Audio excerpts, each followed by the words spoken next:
Welcome to The Explainer. Today, we're going to trace a line that connects a single piece of technology on a battlefield all the way up to the highest levels of global power.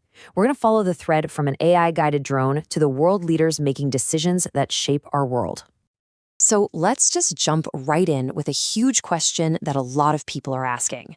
You hear about AI everywhere, right? So it's only natural to wonder, have we already handed the keys to our most powerful, most terrifying weapons over to an algorithm? The short answer, as of January 2026, that's a big, firm no. For any nuclear arsenal on the planet, a human being still has to make that final, terrifying call to launch. Now, sure, AI is involved in things like early warning systems, but that ultimate go or no-go decision, that's still in human hands. But don't let that fool you into thinking AI is just sitting on the bench. Oh no, far from it. In fact, if you really want to see where artificial intelligence is making a lethal, game-changing impact right now, you have to look at the conventional battlefield, especially what's happening in the war between Russia and Ukraine. Just take a second and let that number sink in. Up to 80%. In Ukraine, drones, many of them supercharged with AI, are now reportedly responsible for the vast majority of all casualties.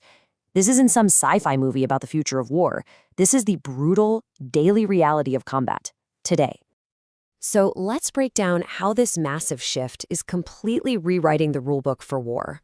We're in a new era where algorithms and autonomous systems are becoming every bit as important as tanks and artillery. So how do these things actually work? Well, it's kind of this perfect and, frankly, scary dance between human and machine. First, a human operator spots a target and gives the green light. But then, and this is the key part, they hand off the final tricky attack run to the drone's AI. That AI can then chase, adjust, and strike the target all on its own, even if it's moving or trying to jam the signal. And the results? Absolutely staggering. These AI-guided drones reportedly have a hit rate over 80, sometimes even over 90%. I mean, think about that. Huge, expensive tanks and armored vehicles that used to rule the battlefield are now incredibly vulnerable to these relatively cheap, smart, autonomous weapons. So what you get is this really interesting, lopsided fight. On one side, you have Ukraine, which is using its access to Western tech and its own incredible ability to innovate on the fly, creating these smarter, more autonomous drones. On the other side, you have Russia, leaning into its old strength, just sheer, overwhelming numbers, pumping out a massive volume of more basic drones.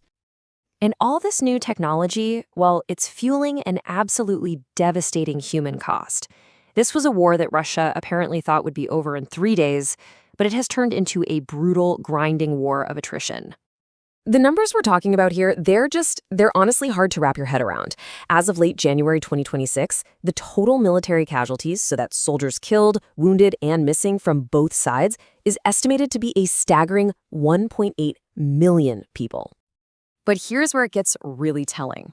When you break those numbers down, credible estimates suggest Russia's casualties are double Ukraine's. We're talking a ratio of roughly 2 to 1. And that raises a really important question.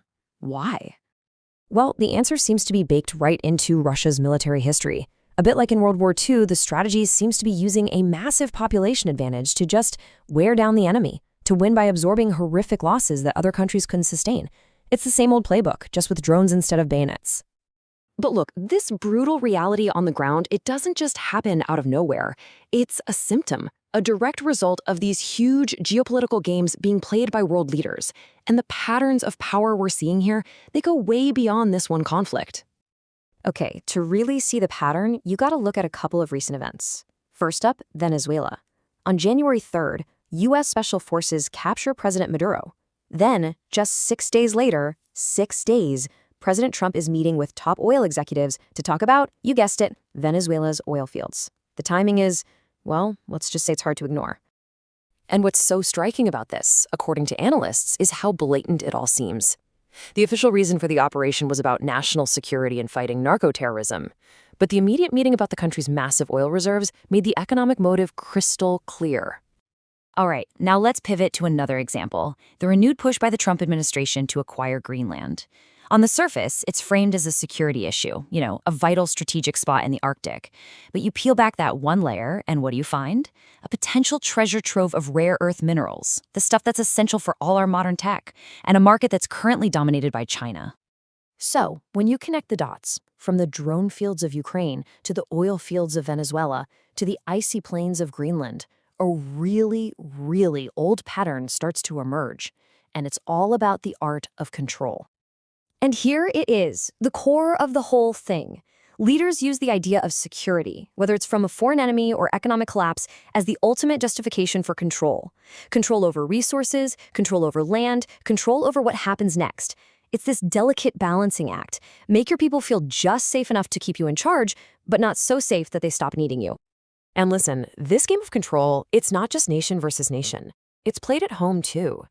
You look at Ukraine and you see President Zelensky trying to manage this incredible war weariness. He's trying to hold on to the trust of a people who are just exhausted by years of brutal conflict.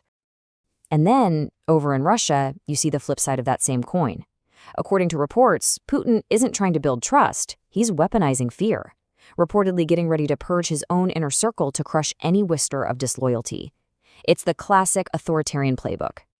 So, where does all this leave us? It leaves us with a really big question. From AI drones that change how wars are fought, to geopolitical chess moves dressed up as national security, the tools are brand new, but the game itself looks awfully familiar. So why does any of this matter? Because when you see this pattern, you start to see the world differently. The big takeaway here is that technology, as powerful as it is, often just becomes a new instrument to play a very, very old song about power and control.